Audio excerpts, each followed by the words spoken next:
Over the sand covered with shells and mica, precise instruments of an unknown physician projected their explanatory shadows and offered their crystals and aluminium to the disinfected light.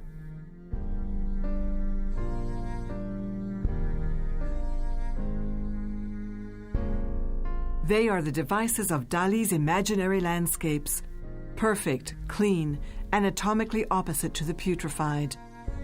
They are strange mechanical devices that project black, often contradictory shadows.